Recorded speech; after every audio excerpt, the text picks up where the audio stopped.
Ma mère photographiait parmi les feuilles du tabac. Ta photo dans le verre des feuilles du tabac reflète la lumière de l'Orient. Tu te plies au milieu des sillons des plantes du tabac qui regardent fixement comme le doute après la conviction. Tu cueilles les feuilles, les mettant dans le charoga pendu à ton cou, les portant sur Behayvand. Tas de feuilles tristes, tas de silence cachés sous le nour de l'Orient. Les rides de tes mains me parlent. Les rides de tes mains me parlent. Elles disent l'histoire d'une enfance brisée, la solitude des femmes de ma contrée. Je regarde tes doigts. Tu enfiles une à une les feuilles sur la broche du tabac comme un collier de perles. Puis tu te genouilles devant ce monceau de parures. Tu les poses sur ton dos, grimpant la colline pour atteindre le chadar. Tu les suspends en lignes précises pour les sécher.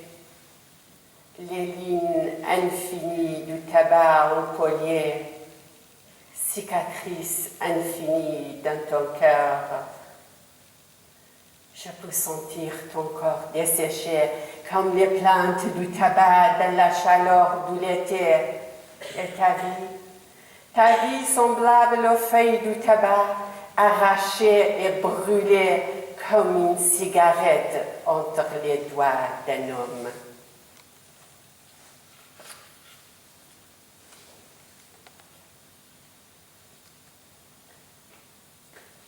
Dieu n'est pas mort pour ma mère. La vérité est une illusion, disait Nietzsche. Pour ma mère qui n'est jamais allée à l'école, la vérité c'est de se redresser calmement après le déluge. Les mains sereines pour faire renaître le jardin, parler la langue des arbres et lire l'alphabet de la pluie. Pour ma mère, la vérité, c'est de lire le silence sur le visage de mes frères couchés sous la pierre, de voir l'éclair jaillir dans le bleu du ciel et dessiner la lumière du divin jusqu'au-delà des nuages et des étoiles. Si vous pouvez voir les ailes blanches de vos enfants morts voler dans l'azur sur une allée de lumière, vous ne pouvez vouloir que Dieu meure. Dieu n'est pas mort pour ma mère.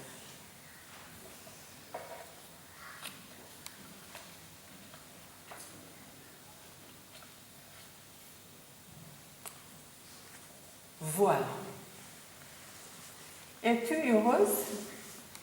A dit une voix tendre à travers une porte solidaire. Es-tu heureuse? A dit une voix tendre à travers une porte solitaire. Elle est venue tout près par l'embrasure triste et a dit, la vie est un engagement. Et le bonheur est un instant que tu dois saisir. Le bonheur est la beauté que tu dois goûter. Le bonheur est l'amour que tu dois partager. Le bonheur est la certitude que tu dois affirmer. Le bonheur est la parole que tu dois prononcer. Le bonheur est cette échelle où s'élever ensemble. Une voix tendre dans l'embrasure triste. Répétez ces mots.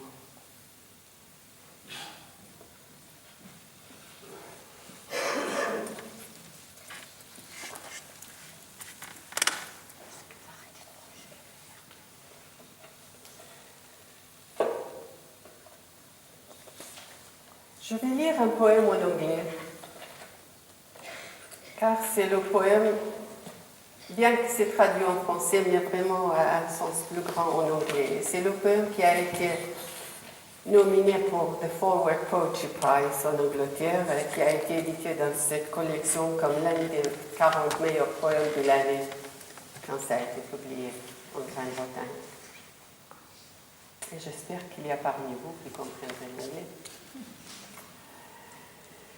An ordinary day. The security officer got up early, put on his white shirt, hat, honey toast with nuts, kissed his 3 children, hugged his wife passionately, and left for work. At his desk sat 10 files of 10 men to be shot. He signed them while drinking mint tea. At 10 o'clock, he ordered the shooting, got angry over a gunman who missed his target. Taking out his pistol, he fired at the missed target 10 times. Before the end of his shift, he visited the mothers of the 10 shot men, ordered each to pay 100 dinars for the cost of the bullets that killed their children. In the evening, he celebrated his brother's birthday. At night, on the surface of a mirror, he saw a drop of blood trickling down to his feet. He tried to worship. The trickle rose to his chest. Where does the difference lie between the killer and killed?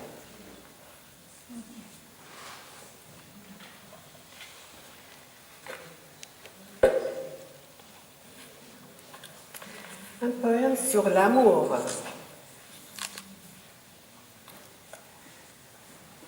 Amour-passion. C'est seulement de l'amour que le corps devient feuille et la tête violon.